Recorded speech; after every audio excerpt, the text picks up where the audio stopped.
Hello, I'm Hitendra Patel. I am the Global Director of the Action Program. My objective today is to share with you how you can use this program in a way that can give you successful outcomes. We have clients who are from big companies and we've got clients who are from nonprofits. And in each case, companies should be looking for growth. What we would like you to pay attention to as a client is 4 key ideas that will make you successful. 1 is your commitment to the program. 2, your understanding of the process. 3, you being tight with the logistics. Finally, giving feedback on a regular basis to make sure you get the best outcomes from the students.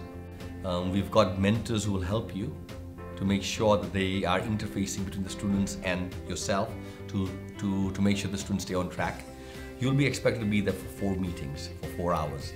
And in each of the meetings, there are different sets of outputs that are expected from you, and students will give you also their presentation ideas around that. And the mentor will tell you what the dates are, where the locations are, and if you do that quickly, and just make sure it's locked into your agenda, then you'll not have to worry about it later on, and you'll have higher satisfaction from your students because they know exactly where to be, you know where you need to be, the mentor knows where he needs to be, and together it's a great outcome. The simple advice is treat these students as if they're your own staff, whether from the inside or consultants working from the outside that are working on the important problem and challenge you've provided to them.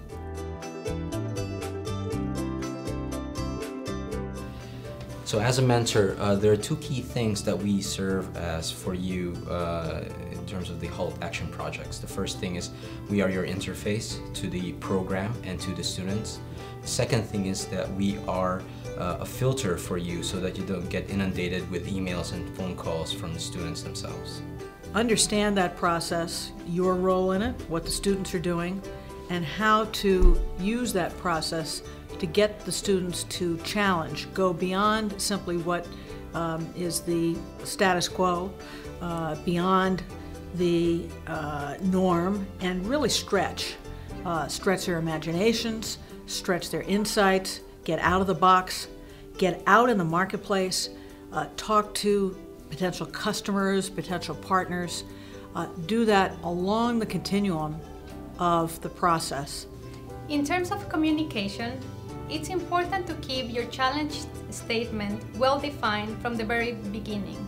Another area that's critical to the success of this, and obviously just about any endeavor, is clarity and consistency of communication. So what we found in the past, again, is to the extent that we can have frequent communication, and that may be between you and the coach mentor often, and then to the teams, but also directly to the teams.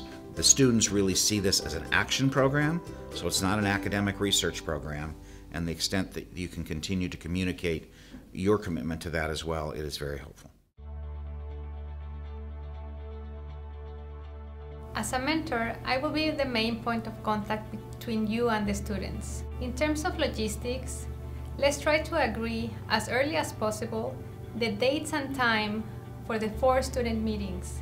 In terms of logistics, we as mentors will help you schedule the dates and times when you will meet the students. I know that you have pre-scheduled that before the beginning of the program, but we will confirm that to you during the launch of the program itself. The second thing that we will confirm with you is the actual location of the meeting place. As a student working on a busy schedule and slightly anxious about dealing with a real business problem, it helped to have a schedule in advance to help us prepare and practice for the client. It also made a world of a difference to have the client present and on time during our presentations. Clearly, senior participation in person in the meetings is really important. And we want to continue to stress that. But if things come up and somebody can't be at the actual meeting, we can make arrangements for videocon or telecon to make sure that there are ways that we can continue to keep you engaged. When you meet with the student teams, please give them direct, honest feedback. No sugarcoating. We have found during the experience living through these 6 weeks that teams that receive that feedback, understand it, can really make turnarounds. We've had teams that have been ranked at the bottom based on feedback from their client sponsors. they've taken it really hard and they've learned from it. There are many points during the program wherein you will give feedback to the students.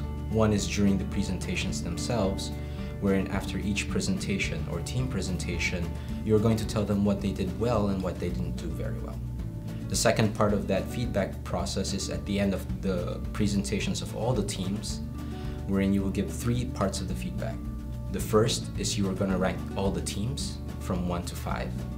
The second part is you're going to tell them what to improve on and what they did very well.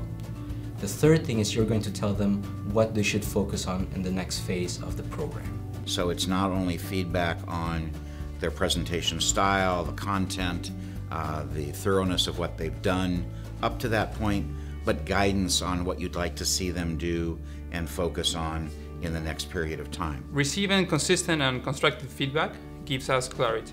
The better we understand the problem or what the pain of the client is, then we can focus our efforts better and therefore deliver better results. We found that the question and answer session critical during the main presentation as a moment to truly engage with the client and wanted to get as much feedback as possible from the client during this process. If there's one strong encouragement I would have for you is share your own passions about your business and inspire the